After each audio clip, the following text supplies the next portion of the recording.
Hello everyone, welcome back to S NEET. तो आज के वीडियो में अपन डिस्कस कर रहे होंगे 381 एमबीबीएस सीट्स का नुकसान होने के बारे में कि किस तरीके से 381 सीट्स अगर आपकी ऐड होती हैं तो कितना ज़्यादा फायदा इससे होगा, कट ऑफ पे क्या फ़र्क पड़ेगा।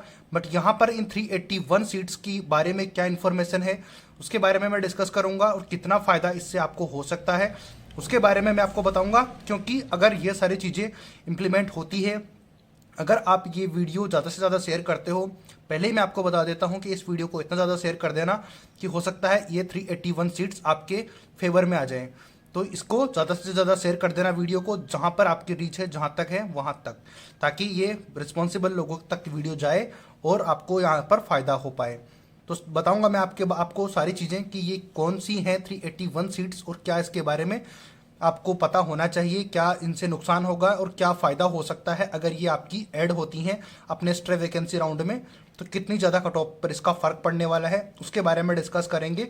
लेकिन अभी तक चैनल पर नए हो तो लाइक कर देना पहले और सब्सक्राइब कर देना अभी तक नहीं किया है तो।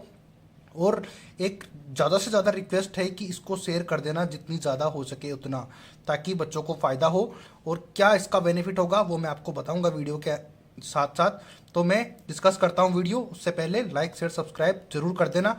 लाइक कर देना अभी से देखना स्टार्ट कर दिया है तो चलो स्टार्ट करते हैं आज का वीडियो बिना किसी देरी के। देखो, अगर बात करें इन सीट्स के बारे में तो एनआरआई सीट्स हैं ये। और अगर आपको मैं एक बात पहले ही क्लियर कर देता हूं कि जो एनआरआई की सीट्स होती हैं वो अगर थर्ड राउंड तक फिल नहीं होती हैं कंप्लीट, तो उनको जनरल कैटेगरी या फिर मैनेजमेंट कोटे में उनको इंक्लूड कर लिया जाता है, जो कि जो लास्ट राउंड होता है उसमें बच्चों को काफ़ी ज़्यादा फायदा होता है इनसे। तो वो क्या क्या होगा आगे अपन डिस्कस करते रहेंगे स्टेप बाय स्टेप, तो आपको वीडियो को एंड तक जरूर देखना। तो एनआरआई सीट्स को लेकर विवाद हो रहा है, जी हाँ। तो एनआरआई सीट्स के बारे में मैंने अभी आपको बताया। तो बात करें टोटल एनआरआई सीट्स इंडिया के अंदर 381 होती हैं। एनआरआई मतलब जो बाहर के लोग जी बच्चे जो हैं यहाँ पर इंडिया में एडमिशन ले सकते हैं, तो ये होती है एनआरआई, यानी कि इंडिया से बाहर के बच्चे भी इसमें पार्टिसिपेट कर सकते हैं। टोटल मेडिकल कॉलेज जो है जिनमें एनआरआई सीट्स अवेलेबल हैं वो है 21। और इन 21 मेडिकल कॉलेजेस में ये 381 सीट्स जो हैं अवेलेबल हैं एनआरआई कोटे के लिए। तो एनआरआई कोटे की बात क्या होती है, तो मैं आपको ये रूल पढ़ के बताता हूँ। ये जो ग्रीन कलर में लिखा हुआ है इसमें क्या इसके बारे में इंफॉर्मेशन है वो आप एक बार क्लियर कर लो। तो बात करें काउंसलिंग बुलेटिन की जो बुक होती है, काउंसलिंग की जो बुलेटिन की बुक है उसके बारे में ये लिखा हुआ है कि काउंसलिंग बुकलेट के अकॉर्डिंग राउंड 3 तक अगर एनआरआई कोटे की जो सीट्स हैं वैकेंट रह जाती हैं, यानी कि उन पर अगर उतने स्टूडेंट एडमिशन नहीं लेते हैं जितनी वो सीट्स हैं, तो उन सीट्स को यूआर कैटेगरी यानी कि या तो जनरल कैटेगरी में उसको ऐड कर लिया जाएगा या फिर मैनेजमेंट कोटे में, मैनेजमेंट कोटे की सीट में उनको इंक्लूड कर लिया जाएगा। तो यहाँ पर ये जो लिखा हुआ है वो जो काउंसलिंग बुकलेट है उस का पेज नंबर 12 के ऊपर ये सारी इन्फॉर्मेशन लिखी हुई है। अगर जिनको बिलीव नहीं होता है तो वहाँ पर काउंसलिंग बुलेटिन की जो बुकलेट है उसमें जाके आप चीज़ों को पढ़ सकते हो। मैंने पेज नंबर भी यहाँ पर नोट करके आपको बता दिया है कि उसमें ये लिखा हुआ है। अब मैं सीधे शब्दों में आपको बता देता हूँ कि यहाँ पर बात यह है कि अगर वो सीट्स फिल नहीं होती हैं एनआरआई की टोटल, तो उनको या तो यूआर कैटेगरी या फिर मैनेजमेंट कोटे की सीट्स में इंक्लूड कर लिया जाता है। तो यहाँ पर हुआ क्या है कि इनको यूआर कैटेगरी में इंक्लूड नहीं करके मैनेजमेंट कोटे की सीट में इंक्लूड कर दिया गया है। तो इससे होगा क्या कि ज़रूरी तो नहीं कि आप जितने भी सारे स्टूडेंट वीडियो देख रहे हो वो मैनेजमेंट कोटे की फीस फिल कर पाओ। अगर वो यूआर कैटेगरी में ऐड होती तो ऑब्वियसली बात है कि वो गवर्नमेंट कॉलेजेस में ऐड होती, जिससे कि उनकी फ़ीस वही होती जो एक गवर्नमेंट मेडिकल कॉलेज की होती है। बाकी इससे क्या फ़ायदा होगा मैं बताता हूँ आगे, आपको नेक्स्ट पढ़ के बताता हूँ। तो बात करें राउंड 3 तक तो एनआरआई की ओनली 70 सीट्स पर ही एडमिशन हो पाया है, यानी कि ओनली 70 सीट फिल हुई हैं। अगर बात करें 381 टोटल सीट्स थी जो कि मैंने थोड़ी देर पहले आपको बताया, तो उनमें ओनली 70 सीट्स को फिल हो पाई हैं। तो बची हुई 311 सीट जो एमबीबीएस सीट्स हैं उनको मैनेजमेंट कोटे में इंक्लूड कर लिया गया है। ठीक से दिख नहीं रहा होगा, मैं एक बार करता हूँ इसको क्लियर। हाँ, तो 311 जो सीट्स हैं उनको मैनेजमेंट कोटे की सीट्स में इंक्लूड कर लिया गया है। तो ये कहाँ से सही होने वाली बात है, आप खुद सोच के देखो कि इनको अगर मैनेजमेंट कोटे में इंक्लूड किया गया है तो वो अपने फ़ायदे की बात हुई ना, स्टूडेंट के फ़ायदे की बात कहाँ पे हुई। अगर उनको जनरल कैटेगरी में ऐड किया जाता तो काफ़ी ज़्यादा बच्चों को फ़ायदा होता।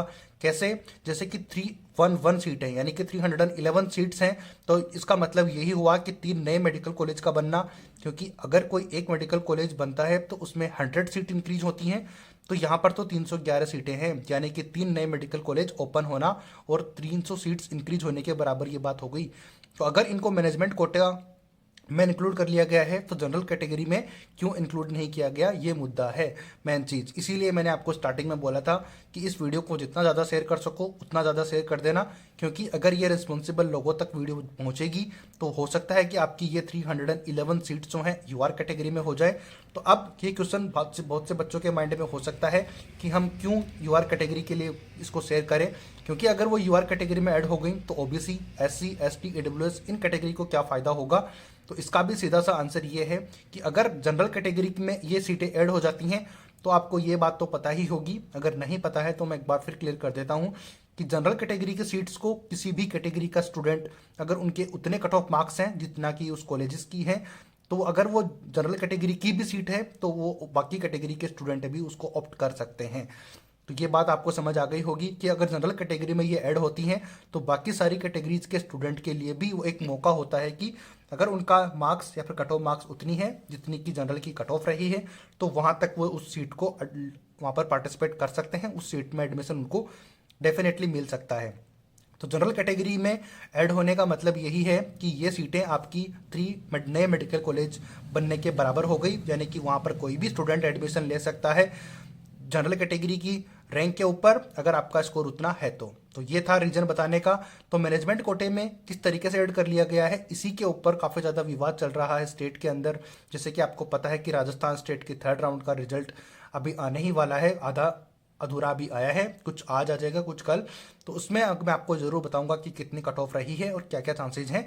तो वहाँ पर ये बातें इंक्लूड हुई हैं कि अगर ये सीटें बची हुई हैं खाली तो उनको यूआर कैटेगरी में ऐड कर दिया जाए, ना कि मैनेजमेंट कोटे में। क्योंकि काफ़ी ज़्यादा बच्चे आप में से वो देख रहे होंगे, पेरेंट्स भी ये वीडियो देख रहे होंगे, तो उनको भी आप खुद से आप एक आइडिया लगा लो कि आप वो फीस जो मैनेजमेंट कोटे की है वो फिल कर पाओगे या फिर नहीं, या फिर वो सबमिट कर पाओगे या नहीं।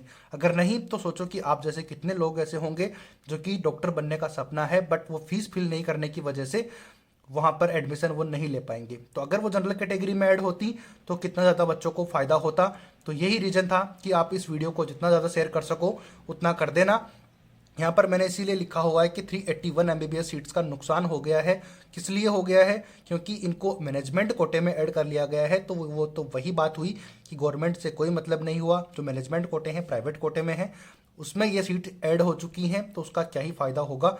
हालांकि जो अफोर्ड कर सकते हैं वो तो कर ही लेंगे, वो तो अगर मैनेजमेंट कोटे में इनके अलावा भी अगर एडमिशन उन्होंने लेना चाहेंगे तो उन्होंने ले ही लिया होगा, बाकी जो बचे हैं वो ले ही लेंगे। बट मेन चीज़ तो यही है कि मैनेजमेंट कोटे में किस रूल्स के अकॉर्डिंग तो दोनों में कर सकते हैं। तो सबसे पहली प्रायोरिटी यूआर कैटेगरी को क्यों नहीं दी गई, मेन बात तो यही है। तो आई होप कि आपको समझ आया होगा कि किस वजह से मैं इस वीडियो को शेयर करने के लिए बोल रहा हूं। और अभी तक चैनल को सब्सक्राइब नहीं किया है तो प्लीज़ सब्सक्राइब कर देना और जितना ज़्यादा शेयर कर सको, जितनी आपकी रीच है वहाँ तक इसको रीच करना, ताकि रिस्पॉन्सिबल लोगों तक वीडियो पहुँचे और आपको फ़ायदा हो। 300 कम से कम सीट्स आपको अवेलेबल होंगी, तो सोचो कि कट ऑफ पर कितना ज़्यादा इसका फ़र्क पड़ने वाला है। तो अगर सोचो कि अगर ये 300 सीट ऐड होती हैं तो कितने ज़्यादा बच्चे, कम से कम 300 स्टूडेंट को एडमिशन मिलेगा, नहीं मिलेगा।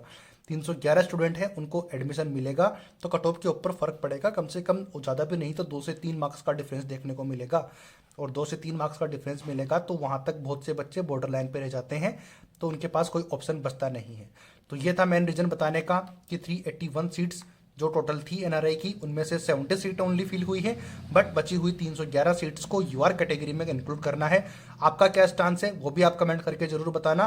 बाकी अगर आपकी रैंक, आपका स्कोर, आपकी कैटेगरी, इसके साथ साथ अपना स्टेट आप कमेंट करके बताओगे तो हो सकता है कि हम आपको कुछ हेल्प कर पाएँ कि आपको एडमिशन मिल पाएगा या फिर नहीं। बाकी आपको वीडियो समझ आया होगा, अगर वीडियो पसंद आया है तो लाइक शेयर सब्सक्राइब करना बिल्कुल मत भूलना। मिलते हैं नए वीडियो में नए इन्फॉर्मेशन के साथ, तब तक के लिए जय हिंद।